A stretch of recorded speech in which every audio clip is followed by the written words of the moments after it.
And my final part is to support local soccer, support the national team of the US if you're here coaching in the US or wherever you are in the world. Support what's local. The US in itself is a melting pot for coaches. I'm, of course, non-American. There are plenty of non-Americans in my community of coaches, and I'm sure you probably experience the same thing. But myself included, we've been known to bash the MLS or even the US national team when they lose to Trinidad and Tobago, or looking at failures across the MLS and the MLS playing when there's other games going on and things like that. And it's really easy to compare what we have here to what we've grown up with in other countries and especially in Europe. But our behaviors towards that, much like on the sideline, if you start shouting at the referee, then the players and parents will also start shouting at the referee. So then I start bashing the MLS or the US national team or the pyramid in the US and the lack of promotion, relegation, whatever it is. I start bashing all of that, and then the kids bash it, and then they don't watch it or they don't believe in it like I've made them believe in it, because I feel like England and the Premier League is the best place to watch soccer. So therefore, these kids will also begin to follow the same pattern. So now our local leagues here don't really have the support when we've got enough on our doorstep to be able to enjoy it. Now, as I'm on my gratitude journey this morning, I'm thinking that we need to stop all of that.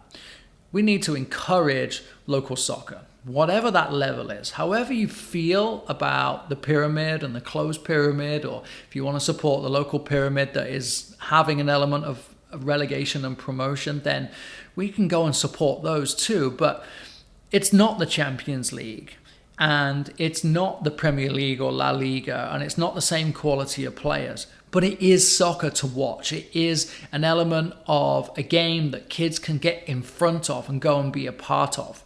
We're fortunate enough here in the US with our time zones that you can get up in the morning and watch the Premier League. And then you can watch the Spanish League because they kick off a little bit later on, or the German League. And then by then it's lunchtime and it's time to get out and watch some local soccer or play in their own game. And then locally in the evening, there are USL teams or MLS teams playing locally. If you're clever and if you structure it right, you have a full day of soccer, including playing.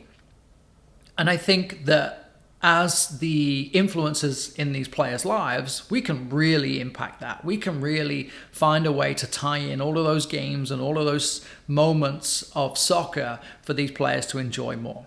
And I look at a good friend of mine, his kid is now having his hair like Grealish. He has the hairband in, and he played a game this morning, and now you know full well that he is wired, ready for the game this evening, because the game's kicking off late on a Sunday in the UK.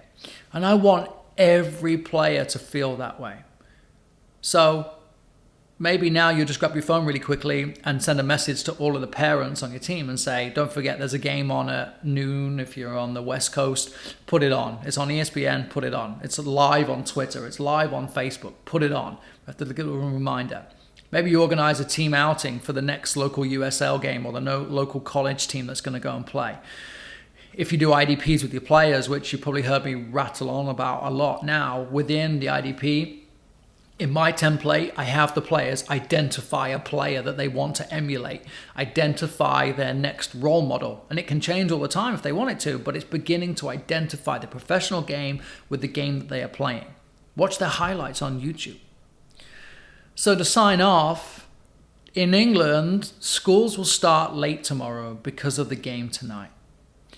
There's a culture around the game that we just don't have here. And I want that. I really, really want it. I want it really bad. And people ask if I miss home. People ask if I miss being in England or if I'd ever go back to England. And my answer has always been that I don't want to, I don't plan to, but I miss the culture of soccer, the culture of football, and especially right now with the situation that the England national team faces. So I want everyone to feel the way I do right now. I want everybody to be excited about the potential for winning, whether it's their local college team or their local USL team or MLS team, and then of course the national team. But whatever happens, I'm grateful for this moment. I'm grateful for this platform to talk to you about the future and where I see the game going and how I think we can impact the game, and I want us to use it for the good of the game.